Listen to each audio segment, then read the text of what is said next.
A day in my life ng isang kunyang dito sa Hong Kong. Ito nga ang ganap ko nung last day pa ng Chinese New Year. At sa mga araw na ito nga ay nag-iisa na lang ako dahil yung mga kasama ko ay nag-overtime sila. Pinapasok sila ng kanilang mga amo. Ganun talaga ang buhay sa abroad, kailangan talaga i-priority mo ang trabaho mo dahil sayang naman ang dollars. At sa akin ngang paglalakad ay eto, nakita ko napakaganda ng view dito. Parang ito yung mga katulad dun sa Yunlong, yung Sweet Gum Woods. Nakita ko nga na open ang simbahan dito sa bandang Chimchachoy, kaya eto, dumaan na rin muna ako dito para makapagpasalamat tayo sa ating mga natatanggap na mga blessings sa araw-araw. At syempre para makapagnilay-nilay na rin tayo, di ba?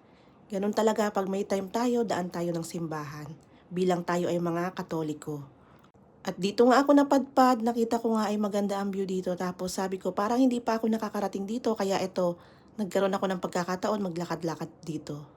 May dalawang museum pala dito na pwede mong pasyalan. Ang isa nga pala at ito ay meron siyang entrance fee.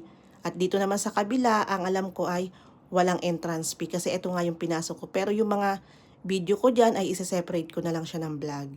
Dito nga sa Hong Kong, kahit nag-iisa ka ay marami kang lugar na pwedeng i-explore dito. Basta tandaan mo, kailangan lang ay masipag ka maglakad dito dahil dito marami dito mga pre-entrance na pwede mong pasyalan. Nang matapos nga ako mamasyal doon sa loob ng museum ay bumalik naman ako dito sa Mira Place dahil alam ko meron nga rin dito magandang decoration.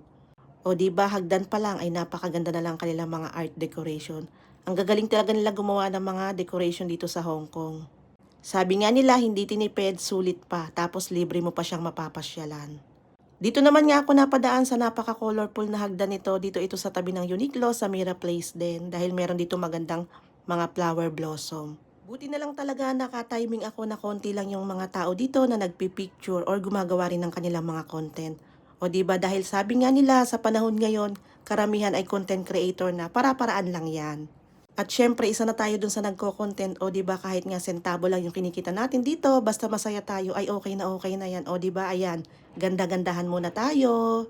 Yung paglalakad ko nga ay exercise ko na yon dahil nga hindi naman ako araw-araw lumalabas, kaya eto, o di ba nag-enjoy pa ako sa mga ginagawa ko. At pagkatapos nga niyan, nakita ko ito sa Miniso, napakaganda ng mga kanilang mga paninda dito. Eh di ano pa nga ba, tingin-tingin muna tayo, pero syempre hanggang tingin lang tayo dahil hindi naman yung priority para bilhin. Basta alam nyo ba dito sa Hong Kong ay nako, kapag talaga hindi kayo marunong mag-control ay nako, mauubusan talaga kayo dito. At eto nga, dumaan muna ako sa Jollibee at eto na nga yung aking dinner.